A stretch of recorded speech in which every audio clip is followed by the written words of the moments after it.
The other day I was listening to some music on YouTube, relaxing, and in the suggestions it gave me a Resident Evil Dead Aim soundtrack piece to listen to, and it made me realize that Resident Evil Dead Aim is potentially the most aesthetically beautiful Resident Evil game.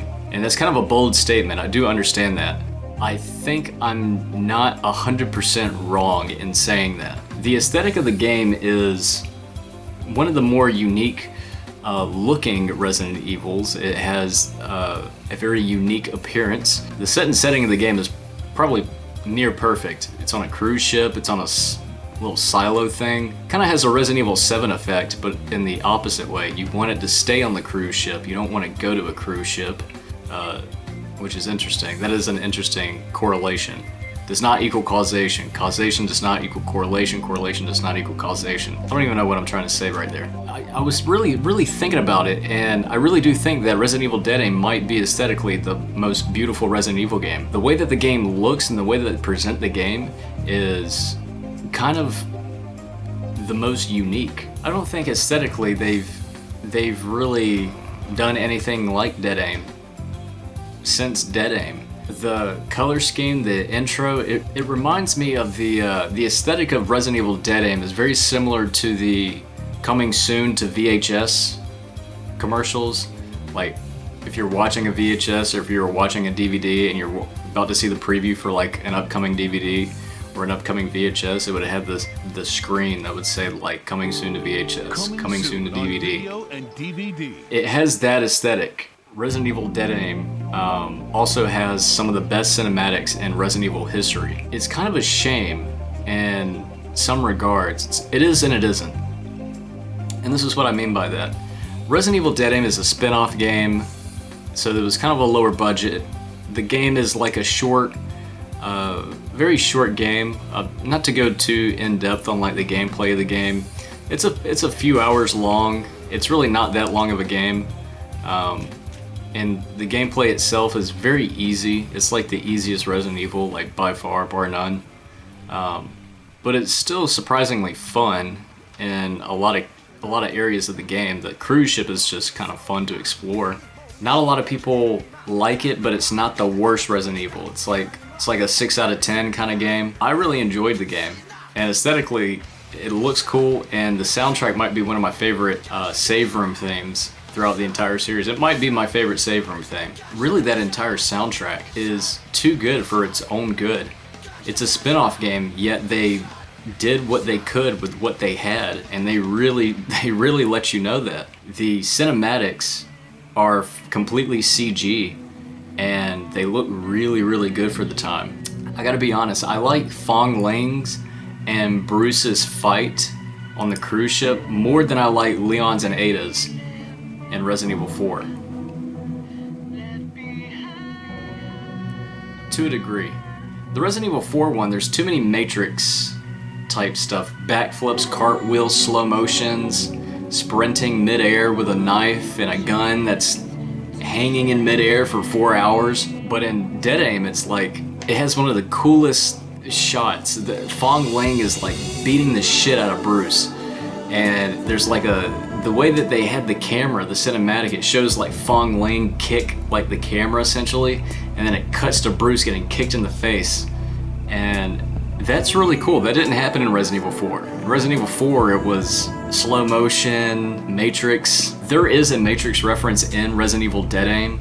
I don't dislike the Matrix, but it's not the best movie. They kind of reference, what does she say? She says like, suck on this. No, that's Taxi Driver. Suck on this. She says, dodge this. Dodge this. That scene in The Matrix is kind of redone in Dead Aim. 𝓐𝓮𝓼𝓽𝓱𝓮 says, doesn't say dodge this, but it has that shot. But that's like, there's mild Matrix type stuff. It's not too major. It's not like Metal Gear Solid Twin Snakes level. But overall, like the aesthetics of the game, it's like, it's at night, it's on a cruise ship, it's very chill. The way that the game looks, the way that it operates, the way that it sounds, it's very synth heavy. There's a lot of synths involved with this game, and they don't really use synths throughout like the series, there's not really like there's not a lot of other entries in the series that are very like aesthetically similar to Dead Aim. I would say another Resident Evil game that kind of stands on its own is Revelations 2. Kind of has that same feeling, like it's its own thing. Not even Revelations 1. Revelations 1 takes place on a cruise ship, but that feels very generic. It feels like Resident Evil 5, but on a cruise ship. And Dead Aim has more of a unique kind of feel to it than Revelations 1's cruise ship. I mean, for Pete's sake, there's different enemy types in Resident Evil Dead Aim. In Revelations 1, isn't it like just the same enemy? It's the Resident Evil 7 enemy, but just looks different. It's a regenerator, but it's not. I don't know. That game was originally for the DS, so I guess you can kind of cut it some slack, but I don't know. But yeah, it's just a beautiful, well-rounded package. The cinematics, it's short, it's sweet. The main villain's name is Morpheus, talking about Matrix references. That is odd. That is kind of odd that they did that. It was an odd choice, but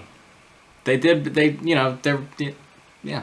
It's like a 2-3 hour game. If you were lucky enough back in the day to buy the game for like $5 used at GameStop, EB Games, Rhino Games, then it was actually a pretty good time. I had fun with it. I thought it was really awesome. Speaking of Metal Gear Solid, the Metal Gear Solid 3 Patriot fucking gun makes an appearance in Resident Evil Dead Aim. But I don't know how to describe it, but it's just beautiful. And I mean that, like, for real, it is. There are moments in this game that make me wonder why it didn't make an appearance in the main entry. Like the cinematics in this game, why didn't they make Resident Evil 4 have cinematics? It's a mainline game. Resident Evil Dead Aim is a side piece, and it has some really cool looking cinematics. Yet in Resident Evil 4, it's all in-engine cutscenes. That was an odd decision from Capcom. You could use the GameCon if you had the GameCon, which is like an orange light gun for like the PlayStation. I had one for this game, but my TV didn't work with the gun. Like, it was incompatible. I had to use the controller, and I was out like $30. The gun cost me more than the game itself, which is insane. And it didn't even work, and I didn't return it because I already had it, and I wasn't gonna give it back. But yeah, overall this game, soundtrack phenomenal. Cinematics dated but phenomenal. Gameplay, not that good, but overall, pretty good. But yeah guys, I swear the next video I put out might be Shenmue. Just give me some time. Or whatever. Don't hold your breath. Like that green screen that I put on the TV? It's nice, isn't it? Whatever.